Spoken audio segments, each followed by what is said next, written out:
Now I guess before we do that, I'm just going to look at these screws. There's a top screw and a bottom screw, and that was to hold this plastic box in place. And I just want to make sure that the box was snug, and it is. Okay, sometimes those loosen up, and incidentally, sometimes those even snap off. There's little plastic goodies that suck in. Look, watch my video on how to install a cut-in outlet, and you'll see how it all works, you know. But if one of those tabs ever breaks off, I've had these boxes loosen up before, and I'm like, what's the deal? And the tab on the back side broke off or something. You can pull that out and then screw another tab on there by buying it from another cut-in box. You don't necessarily have to take the whole cut-in box out.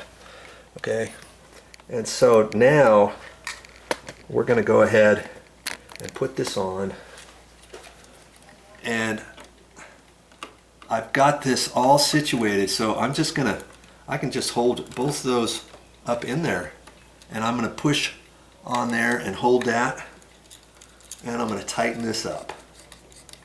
Okay, I'm gonna make it snug at first before I really crank on it. Make sure that it feels tight. I've got those in on the side, they're not pulling out, and then now I'm gonna hold on to this and just give it one good oomph. You know, I turn it about a 1/16, and I can hold it however, like that. And I can see that's all fine. And now I'm going to push that, I'm going to line it up like that and push it directly back into the box and see if it's going to line up. And it does. And it's the same way as I had it before. Simple Simon. Okay, now I get my sharp little screwdriver. If you've got one that doesn't have a nice tip on there, you might be hard pressed. I mean, we're talking, this slot is not very deep, and what they should do is make a slot instead of a slotted screwdriver like that, a Phillips head. That's my recommendation, Mr. Intermatic, for you guys to make your product a little bit easier, is because when you're putting these in plastic boxes for the first time, it's a pain. You have to hold your mouth just right for it not to slip off of here or not to start messing up your threads, you know.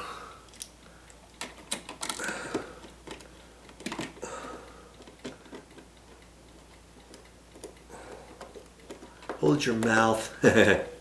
Hold your mouth just right when you do this.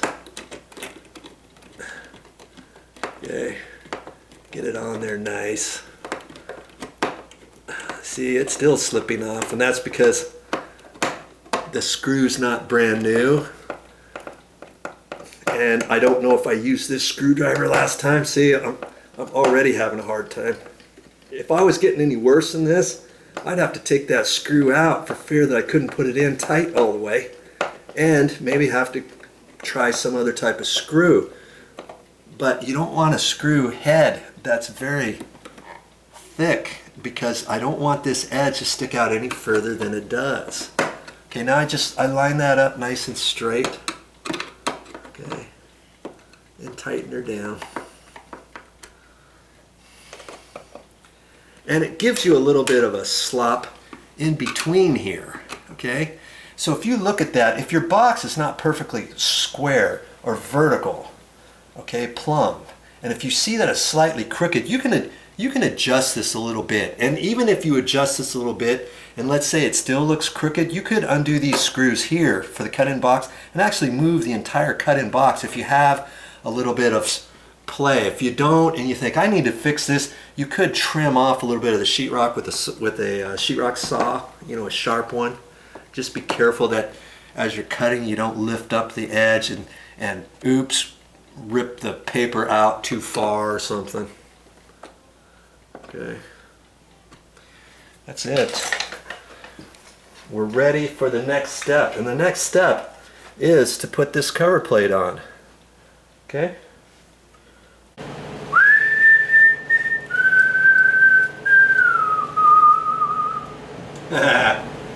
Well, that's it for this time.